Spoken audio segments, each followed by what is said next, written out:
Bonjour, je suis Catherine du site corecoeur.com. Je vous retrouve pour une nouvelle série de vidéos. Le but de notre site étant de vous donner des petits trucs pour que vous alliez mieux, pour que vous changiez votre vie. Dans ces vidéos, il y aura donc des petits conseils pour aller mieux.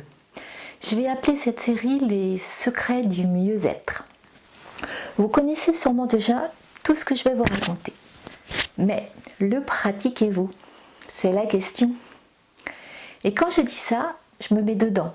Car ce n'est pas parce que je fais des vidéos que j'arrive à faire tout ce que je vous dis. Je suis en chemin, comme vous. Et ensemble, nous allons avancer. N'essayez donc pas de mettre en pratique tout ce que je vais vous dire d'un seul coup. Tout de suite. Non. Notre chemin est fait de petits pas.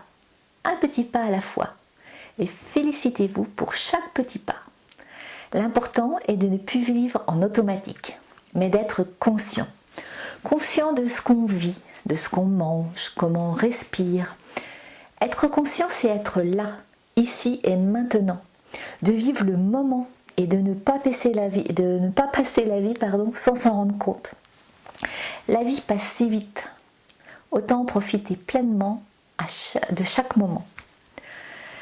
Donc la première chose que je vais partager avec vous, c'est qu'on est responsable de sa vie. C'est sûrement la chose la plus importante. La plupart des gens se positionnent toujours en victime. Ils sont toujours en train de se plaindre. Écoutez autour de vous les conversations et vous allez vous en rendre compte.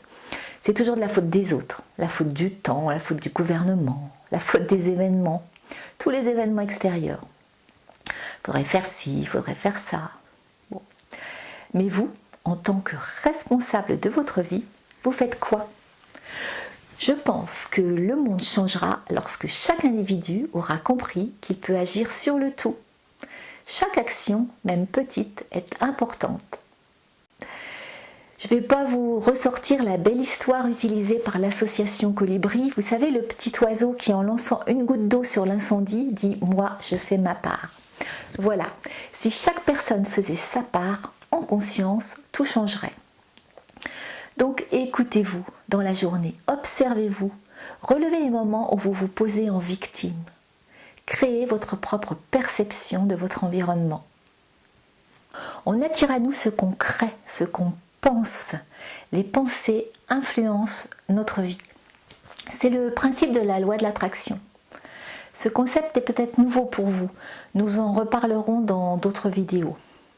D'ailleurs, une petite parenthèse, j'en profite pour vous dire que si vous ne voulez rater aucune autre vidéo ni aucun des autres secrets du mieux-être, abonnez-vous à la chaîne YouTube ou inscrivez-vous à la newsletter. Bon, donc, ce n'est qu'à partir du moment où vous comprendrez que vous êtes responsable de tout ce qui vous arrive que vous pourrez commencer à aller de l'avant. Par exemple, vous êtes fatigué.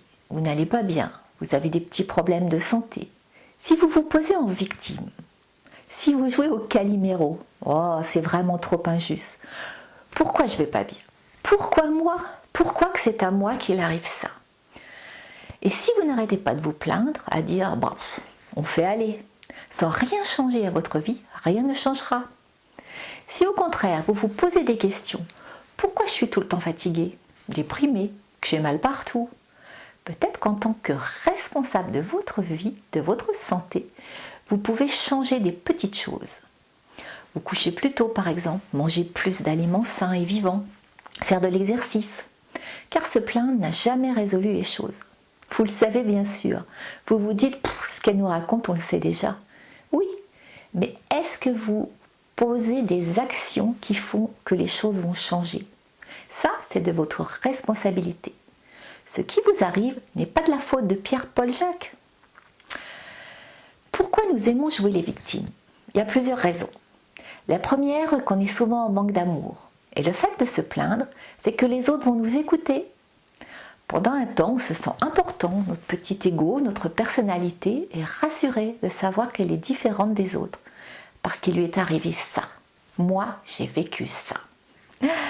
La deuxième, c'est que la victimisation nous laisse dans notre zone de confort, notre zone de sécurité. Car il faut l'avouer, il faut quand même beaucoup de courage pour changer sa vie, aller de l'avant. On va vers l'inconnu. Et l'humain a toujours eu peur de l'inconnu. Et on se donne de bonnes raisons de ne pas changer, en se disant c'est pas de ma faute, c'est la faute des autres si je suis comme ça. C'est de la faute de tel événement si je suis triste. Mais non, on a toujours le choix de changer la perception qu'on a des événements. On a le pouvoir de décider comment on va vivre un événement. La première chose à faire va être d'être observateur, de s'observer parler, penser et de changer ses pensées, de traquer nos fausses croyances qui font qu'on fait la même chose depuis qu'on est tout petit, sans se demander est-ce que c'est bon pour moi.